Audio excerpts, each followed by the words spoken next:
G'day, my name's Chris Nixon and I'm from lifeinthefastlane.com, and this is my attempt at a PK Smack Talk. It's titled Dr. INFOLOVE, or How I Learned to Stop Worrying and Love the Foam. Now, it seems that one of the big barriers to physicians getting involved in social media, or what we like to call FOAM, free open access medical education, is the fear of information overload. So let's start with a few words on information overload. It's the concept that one's understanding of an issue, or one's ability to make decisions, can be hindered by the presence of too much information. The signal becomes hidden by the noise. But my argument is that information overload isn't something we should be afraid of. We've had to deal with it since the invention of the Gutenberg press, when printed books first became available. We need to learn to deal with it so that we can become better doctors. In the next few minutes, I intend to show you 10 ways that you can overcome your fear of information overload and learn to love the foam. First up, relax. You've been doing fine so far. All this information is going on around you anyway, regardless of whether or not you're aware of it. So nothing's changed. Just relax. You're still going to get on with the job of being a doctor. Patients aren't going to die because you haven't read everything ever written.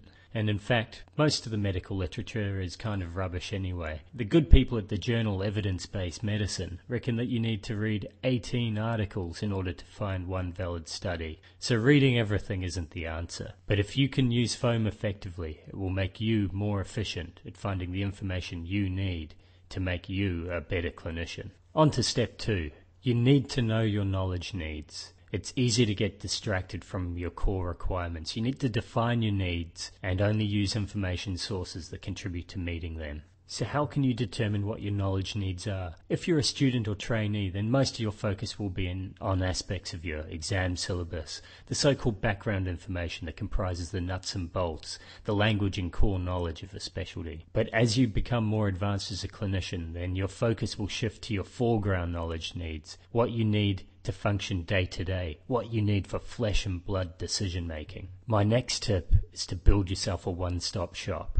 You don't want to waste time visiting over and over your 30 or 40 favorite websites to see if anything new has been published since last time you checked. What you need is a feed aggregator or a feed reader so that you can subscribe to your favorite resources. Then you don't need to constantly pull information. It'll be pushed to you instead. And if you use a web-based aggregator, you can access it anywhere, at work, at home, or on your smartphone while you're commuting. I use Google Reader with an interface called Feedly that provides an eye-catching magazine-style interface. But if all this talk of feed aggregators and RSS feeds is too much for you, don't worry. You can check out the weekly review on lifeinthefastlane.com to get a roundup of all the new foam that's out every week. Or alternatively, check out foamem.com, which is an RSS aggregator turned into a website. And there's also emchatter.com, which provides great summaries of emergency medicine foam. Step 4 is you need to learn to search effectively. Time spent learning how to search properly reaps massive rewards in the long run.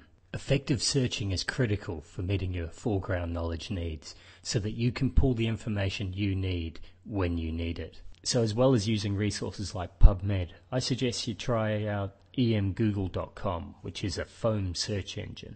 Step 5, be smart, be social. If you can develop a robust social network of highly intelligent, motivated people with similar goals, then high-yield information will be pushed to you effortlessly. And with the ever-growing community of foamers, this is getting easier and easier. The more people out there, the greater the flow of information. But that's okay, because there'll be more filters to create a higher signal-to-noise ratio. In foam, quality bubbles to the top. You need to identify people who are innovators and have an enthusiasm for sorting, sifting, and filtering information. These are the leaders that you need to follow. These leaders aren't always who you think they'd be. Sure, you'll want to follow Amol Mattu, who's deservedly one of the most famous and respected emergency medicine educators, but the foam hierarchy is flat, and even medical students like Lauren Westifer can be leaders based on the merit of the quality of the information they're sharing. I've already mentioned the importance of filters. You can't sort all the wheat from the chaff yourself. You need to develop good filters to keep your background knowledge up to date and to find resources that you may want to use in the future for your foreground knowledge needs. Filters are so important that this guy, internet guru Clay Shirky, has gone as far as saying that information overload is not the problem. The real problem is filter failure. Apart from all the great people I follow on Twitter, these are some of the free resources that I use as filters. For critical care, there's palmccm.org.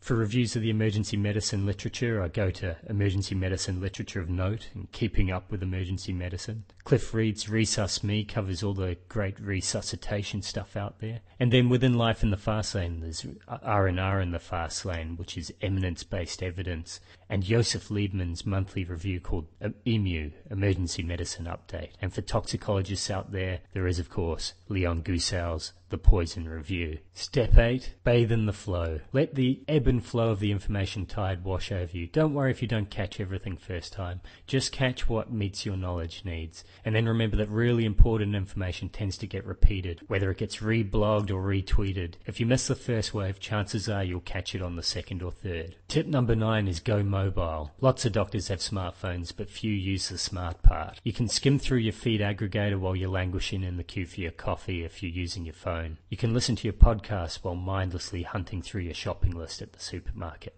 Going mobile lets you fill in the wasted moments of the day. And my final tip is to remember that multitasking is a myth. Constant interruptions will hinder your ability to assess whether information is useful and your ability to absorb it. You have to be focused. You have to firewall your attention and prioritize your tasks. Work from the top, give yourself deadlines, set yourself time limits. That's how you can be efficient. You have to be disciplined, but remember, relax. So that's it. We've come to the end. There's just 10 steps to mastering information overload so that you too can stop worrying and learn to love the phone. See you at Smack.